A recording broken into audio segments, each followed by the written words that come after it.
नवापूर तालुक्यातील सर्वप्रथम Marathi YouTube news channel Navapur live news NLN आपल्या हक्काचे व विश्वासाचे व्यासपीठ।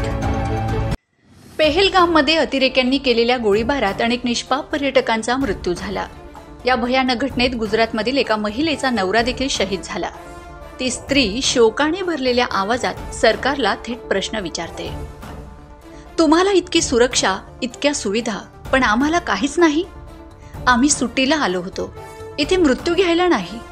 सामान्य माणूस काय फक्त मरण्यासाठीच राहिलाय का?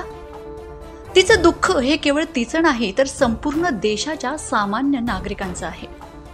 कारण हा सामान्य माणूसच दर महिन्याला आपला टॅक्स भरतो आणि त्याच टॅक्स मधून सरकारला संरक्षण, सुविधा, सत्तेचं वैभव मिळतं। मग जे सामान्य माणूस टॅक्स भरून सरकारला चालवतं त्यालाच सुरक्षिततेपासून वंचित का ठेवलं जातं? हा सवाल आता उभा राहतोय। सरकारकडे थेट प्रश्न आहे, तुम्ही आमच्या जीवावर जगता का?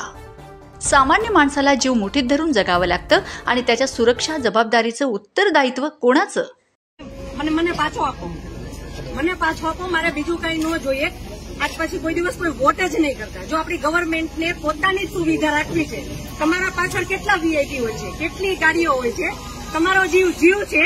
આ ટેક્સ પે કરે છે એનો જીવ નથી। આ છોકરાઓનું શું, આનું ભવિષ્ય શું? આને ડોક્ટર બનાવી છે, આને એન્જિનિયર બનાવો છો, હું કઈ રીતે બનાવીશ? નહીં, મને ન્યાય જોઈએ। મારા છોકરાનું ફ્યુચર ખરાબ ન થવું જોઈએ। આટલા વર્ષની સર્વિસમાં એને ટેક્સ તમે કટ કરીને તમે સેલરી આપો છો ને, અને ઉપર જતા અમે કઈ પણ વસ્તુ ખરીદીએ છીએ, ક્યાંય જઈએ છીએ, ટોલ ટેક્સ, બધા ટેક્સ તમે અમારી પાસેથી લ્યો છો। તો મારા ઘરવાળાને જયારે જરૂર હતી ત્યારે કોઈ ફેસિલિટી નથી મળી। મને એનો ન્યાય જોઈએ।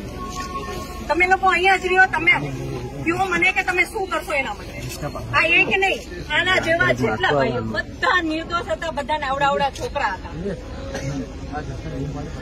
કોઈ આર્મી નહીં, કોઈ પોલીસ નહીં। જયારે મોટા મોટા નેતા આવે, કોઈ VIP માટે પાછળ કેટલી ગાડી, ઉપર હેલિકોપ્ટર, તેનાથી હાલે છે। ટેક્સ પે કરે છે એના ઉપર નથી। VIP માટે જે સર્વિસ છે એ આ લોકો માટે કેમ નથી? હું નીચે આર્મી કેમ્પમાં ચિલ્લાઈને કહેતી હતી કે ઉપર કેટલા લોકો જખમી છે, તમે લોકો જલ્દી કંઈક કરો। અમે ઉપરથી પડતા આખડતા નીચે ઉતરાતે હજી ઉપર કોઈ ફેસિલિટી ગઈ નહોતી।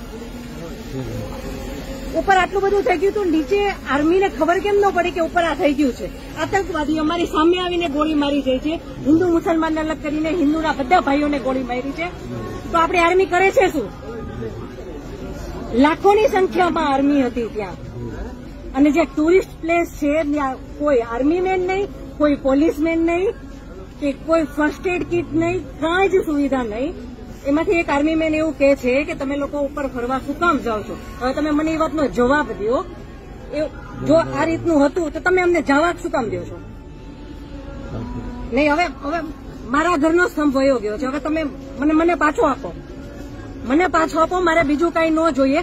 આજ પછી કોઈ દિવસ કોઈ વોટ જ નહીં કરતા। જો આપણી ગવર્મેન્ટને પોતાની જ સુવિધા રાખવી છે, તમારા પાછળ કેટલા VIP હોય છે, કેટલી ગાડીઓ હોય છે, તમારો જીવ છે। આ ટેક્સ પે કરે છે એનો જીવ નથી।